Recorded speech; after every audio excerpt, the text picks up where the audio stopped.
তো আমরা হয়ে গেল, আমরা পড়ে নিলাম পাবলিক ইস্যু। এবার চলে আসি নেক্সট মেথড। দেখ আমার যেটা নোটসে দেওয়া আছে সেটা হচ্ছে রাইট শেয়ার ইস্যু। ঠিক আছে, রাইট শেয়ার ইস্যু। আর আমার মনে হয় সেকেন্ড সেমিস্টারে রাইট শেয়ার্স কাকে বলে, ইস্যু অফ রাইট শেয়ার্স, হয়তো তোরা জানিস, আমি এখানে তাও বলি কি হয় শোন। তোরা আগে শোন ভালো করে। হ্যাঁ, ধর সাপোজ তোর লোনের দরকার, কিছু ফাইন্যান্সিয়াল ক্রাইসিস হচ্ছে, তো তোর লোনের দরকার। তো তুই কি করবি? তোর বেসিক ফার্স্ট তোর কী হবে, কী মনে হবে? ফার্স্ট তুই কার কাছ থেকে লোনটা চাইবি আগে, এটা ভালো করে ভাব। আমি হলে তো ফার্স্টে দেখবো যে কি যে আমার ফ্যামিলির মধ্যে কেউ আছে কি না যে আমাকে লোনটা দিতে পারবে। আমি তাই ফার্স্ট আমি আমার ফ্যামিলি মেম্বার্সদেরকে অ্যাপ্রোচ করি। এবার যদি দেখি যে ফ্যামিলি মেম্বার্সদেরকে অ্যাপ্রোচ করে আমার এখানে দুটো কেস রাইজ করতে পারে। এক হচ্ছে আমার ফ্যামিলি মেম্বারকে আমি জিজ্ঞেস করলাম, ফ্যামিলি মেম্বার শেয়ার মানে লোন আমাকে গ্রান্ট করে দিল, ঠিক আছে। আরেক হতে পারে যে আমার ফ্যামিলি মেম্বারকে আমি জিজ্ঞেস করলাম, আমার ফ্যামিলি মেম্বার কিছু রিফিউজ করে দিল, তাই আমাকে আউটসাইডারের কাছ থেকে লোন নিয়ে আসতে হলো। ফার্স্ট কেস আমার ফ্যামিলি মেম্বার আমাকে দিল। সেকেন্ড কেস আমার ফ্যামিলি মেম্বার কী করলো, আমার ফ্যামিলি মেম্বার দেখলো যে কি যে পারবে না দিতে, আমাকে ইনফর্ম করে দিল, তাই আমাকে কী করতে হলো, লোন আমার দরকারই, আমি তাই জন্য কী করলাম, আমি লোন বাইরে থেকে নিয়ে এলাম, ফ্রম আউটসাইডার্স। এবারে এই দুটো কেস বললাম। আরেকটা হতে পারে যে আমি ফ্যামিলি মেম্বারের কাছ থেকে পারমিশন নিলাম, নিয়ে ফ্যামিলি মেম্বারদেরকে জিজ্ঞেসই করলাম না যে লোন দিতে পারবে কি পারবে না, আমি ডাইরেক্ট আউটসাইডের কাছ থেকে লোন নিয়ে নিলাম। কিন্তু তার আগে তোমার ফ্যামিলি মেম্বার পারমিশন দরকার যে আমি এর কাছ থেকে লোন নিচ্ছি, আমি এটা বাইরে থেকে লোন দরকার, আমি নিয়ে আসছি। তাহলে কি আমি নয় ফ্যামিলি মেম্বারকে জিজ্ঞেস করবো, ফ্যামিলি মেম্বার কী করতে পারে, লোন দিতে পারে। লোন যদি দিয়ে দেয় তো ভালো। এবার এটাও হতে পারে যে ফ্যামিলি মেম্বার হাফ অ্যামাউন্ট দিল, হাফ অ্যামাউন্ট আমাকে বাইরে থেকে আনতে হবে। বা এটাও হতে পারে যে ফ্যামিলি মেম্বার রিফিউজ করে দিল না, তখন আমাকে কী করতে হবে, আমাকে বাইরে যেতে হবে। এবারে এটাও হতে পারে যে আমি ফ্যামিলি মেম্বার কাছে চাই না, আমি চাই আমি বাইরে থেকেই নেবো, কিন্তু আমার একটা জিনিস দরকার, সেটা হচ্ছে ফ্যামিলি মেম্বারের পারমিশন। রাইট ইস্যু হচ্ছে এক্স্যাক্টলি এটা। কী হচ্ছে, কোম্পানি যখন ফার্দার শেয়ার ইস্যু নিয়ে আসে, ফার্দার ইস্যু অফ শেয়ার্স করছে, মানে ফার্স্ট না সাবসিকুয়েন্ট যে শেয়ার ইস্যু, ফার্দার যখন শেয়ার ইস্যু করছে, তখন কোম্পানিকে যখন এই কোম্পানির ফার্দার শেয়ার ইস্যু করবে, শেয়ার ইস্যু মানে কি, কোম্পানি ইনভেস্টমেন্ট চাইছে, শেয়ার বিক্রি করবে, শেয়ার দেবে আর টাকা পাবে, ইনভেস্টমেন্টস চাইছে। তো লোনই এক ধরনের, আমি যদি বলি লোন তো নয়, ইকুইটি শেয়ারের তো লোন না, বাট এক ধরনের তো আমার ইনভেস্টমেন্ট হচ্ছে, কোম্পানি একটা ইনভেস্টমেন্ট চাইছে, কোম্পানির টাকার দরকার আছে, তাই জন্য কোম্পানি শেয়ার ইস্যু করছে। তো কোম্পানি যখন ফার্দার শেয়ার ইস্যু করছে, কোম্পানির এটা দায়িত্ব যে কোম্পানি যেন ফার্স্টে আউটসাইড পাবলিককে ইস্যু না করে, কোম্পানির এক্সিস্টিং যে শেয়ার হোল্ডার রয়েছে তাদেরকে আগে যেন অফার করা হয় সেই সমস্ত শেয়ার। এবার যদি সেই এক্সিস্টিং শেয়ার হোল্ডার, তাহলে কি বললাম, আবার আরেকবার রিপিট করে দিই, কোম্পানির এখন টাকার প্রয়োজন, কোম্পানি শেয়ার ইস্যু করতে চাইছে, কিন্তু কোম্পানি যখন এই ফার্দার শেয়ার ইস্যু আনবে, যখনই আনুক না কেন, কোম্পানির যারা এক্সিস্টিং মেম্বার্স মানে এক্সিস্টিং যারা শেয়ার হোল্ডার, কোম্পানিকে তাকে আগে বলতে হবে, জিজ্ঞেস করতে হবে, যে তাদেরকে আগে অফার দিতে হবে যে কি যে আমি এরকম শেয়ার ইস্যু করতে চাইছি, আপনারা কি নিতে চান, এক্সিস্টিং মেম্বারকে অফার দিতে হবে, ঠিক আছে, সেই রাইটটা দিতে হবে এক্সিস্টিং মেম্বারকে, সেই অফারটা দিতে হবে। এবারে অফার দেওয়ার পর এক্সিস্টিং মেম্বারকে একটা মিনিমাম টাইম পিরিয়ড দেওয়া হয়, মিনিমাম 15 ডেজের মতো সময় দেওয়া হয়। এবার এই 15 ডেজে এক্সিস্টিং শেয়ার হোল্ডার্সকে রিপ্লাই করতে হবে যে আদৌ এক্সিস্টিং শেয়ার হোল্ডার্স ওই শেয়ার্স পারচেস করতে রাজি আছে কি নেই। যদি পারচেস করতে রাজি হয় তো ভালো, আর সেই পারচেস করার পর কোম্পানি যদি দেখে কোম্পানির আর শেয়ার ইস্যুর দরকার নেই, ওইটুখানি তো হয়ে গেছে কোম্পানির যা দরকার ছিল, তাহলে কোম্পানি যে রিমেনিং শেয়ার্সগুলোকে ক্যান্সেল করে দিতে পারে। এটা বোর্ড অফ ডাইরেক্টরসদের পাওয়ার থাকে, ঠিক আছে। এবার যদি দেখলো আফটার 15 ডেজ শেয়ার হোল্ডার্সও কোনো রিপ্লাই দিল না, মানে কেউ নিতে ইন্টারেস্টেড না, তখন কি হবে, তখন কোম্পানি আউটসাইডারের কাছে গিয়ে অফার করবে। ফার্স্টে কোম্পানির রাইট কি, ফার্স্টে কোম্পানির দায়িত্বটা কি, যে যখন আমি ফার্দার শেয়ার ইস্যু আনছি, আমি আগে ঘরের লোকদেরকে জিজ্ঞেস করবো যে তোমরা নেবে কি শেয়ার্স। এবার তোমরা যদি না নাও, এবার শেয়ার যদি না নেয়, তখন আমি কি করবো, আমি বাইরে দেবো। এবার কোম্পানি ডাইরেক্টও বাইরে চলে যেতে পারে, ঘরের লোকদের পারমিশনই নেবে না, ঘরের লোকদেরকে জিজ্ঞেসই করবে না।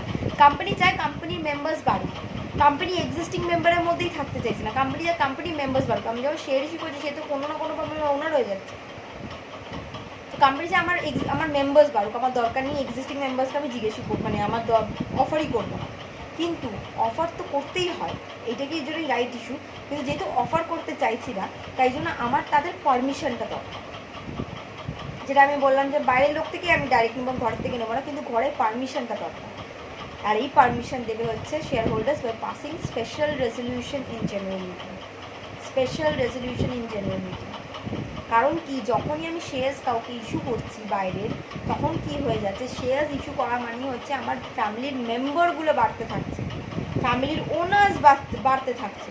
তো তার জন্য আমাকে এক্সিস্টিং শেয়ার হোল্ডার্সের পারমিশনটা লাগবে। এইটা হচ্ছে রাইট ইস্যু, মানে একটা রাইট দেওয়া হয় টু এক্সিস্টিং শেয়ার হোল্ডার্স।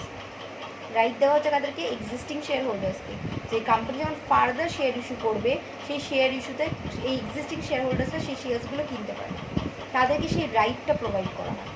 এবার সেটা কিনলেও তাদেরকে একটা মিনিমাম টাইম দেওয়া হয়, তারা কিনলেও তো ভালো, না কিনলে আমি বাইরে চলে যাবো। আর যদি দেখি হাফ কিনেছে আর তাতেই আমার হয়ে যাচ্ছে, বাদ বাকি শেয়ার্স আমি ক্যান্সেল আউট করবো, সেটা বোর্ড অফ ডাইরেক্টরসদের ডিসক্রিপশনে হবে। আর যদি দেখি যে আমি চাই না এদেরকে আর কিছু বলতে, আমি ডাইরেক্ট বাইরে ইস্যু করবো। কিন্তু ডাইরেক্ট বাইরে ইস্যু করার আগে তোমাকে আগে ঘরের লোকের পারমিশন নিতে হবে by passing SRINGA, special resolution in general meeting. Clear? এইটাও আরেকটা মেথড অফ নিউ ইস্যু, এটাও আরেকটা method of new issue. Clear হয়ে গেল? তাহলে রাইট ইস্যু, তাহলে আমরা কী কী বললাম? পাবলিক ইস্যু, তার মধ্যে তিনটে, IPO, FPO, OFS, অফার ফেস। আরেকটা কী পড়লাম? Right issue. নেক্সট পড়বো আজকে হচ্ছে bonus issue. Right issue, bonus issue. আচ্ছা, বোনাস ইস্যু কাদেরকে দেওয়া হয়? What is bonus issue? Bonus issue মানে হচ্ছে যখন আমরা কোম্পানি যখন ইকুইটি শেয়ার হোল্ডার্সদেরকে বোনাস শেয়ার ইস্যু করে। এই শেয়ার ইস্যু কাকে হয়? ইকুইটি শেয়ার হোল্ডার্সদের। কোম্পানি দেয় বোনাস শেয়ার মাঝে মাঝে, সেটা কাকে দেয়? ইকুইটি শেয়ার হোল্ডার্সদেরকে দেয়। কিন্তু কোম্পানিকে এই বোনাস শেয়ার ইস্যু করতে গেলে অনেক কিছু ফর্মালিটিস মেনটেন করতে, কিন্তু তোদেরকে এখানে সেই ফর্মালিটিস লিখতে হবে না, কারণ এটা ল নয়।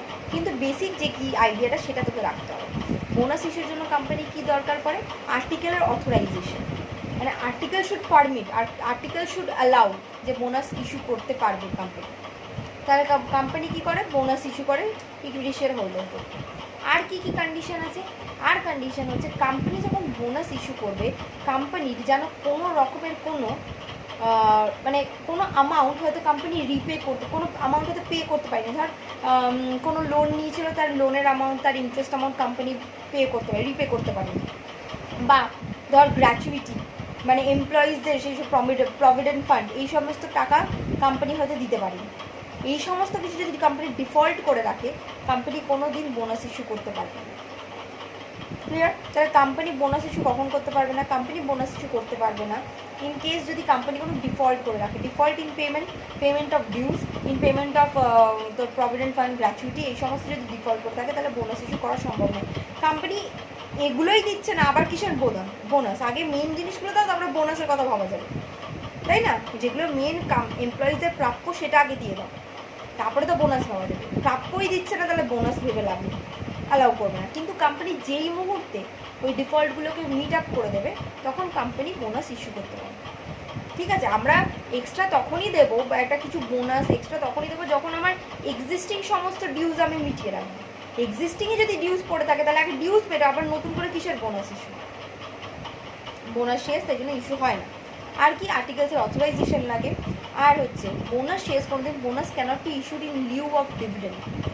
ডিভিডেন্ডের বিহাফে তুমি বলবে যে না, তোমায় ডিভিডেন্ড নিতে হবে না, তুমি বোনাস নিয়ে নাও, কোনোদিন পসিবল না। ডিভিডেন্ডের বিহাফে কোনোদিন বোনাস আমি ইস্যু করতে, that is bonus cannot be issue in lieu of dividend. Bonus শেষ ক্যানট বি ইস্যু।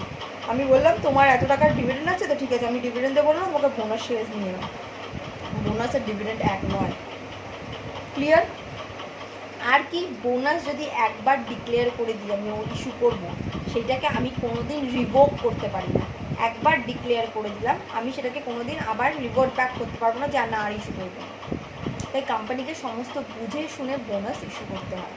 এটাও this is also way of new issue. তাহলে কি কি পড়লাম? নিউ ইস্যু, তে আমি বললাম পাবলিক ইস্যু। ফার্স্ট পাবলিক ইস্যুর মধ্যে কী কী আসছে, নাম্বার 1 আসছে হচ্ছে তোর আইপিও, ইনিশিয়াল পাবলিক অফার, যেখানে একটা কোম্পানি যে কোনোদিন পাবলিককে শেয়ার ইস্যু করেনি কার করছে। এফপিও হচ্ছে সাবসিকুয়েন্ট ইস্যু করেছে আগে, এরপরে সেকেন্ড টাইম আবার করছে, হয়তো কোনো নতুন শেয়ার করছে।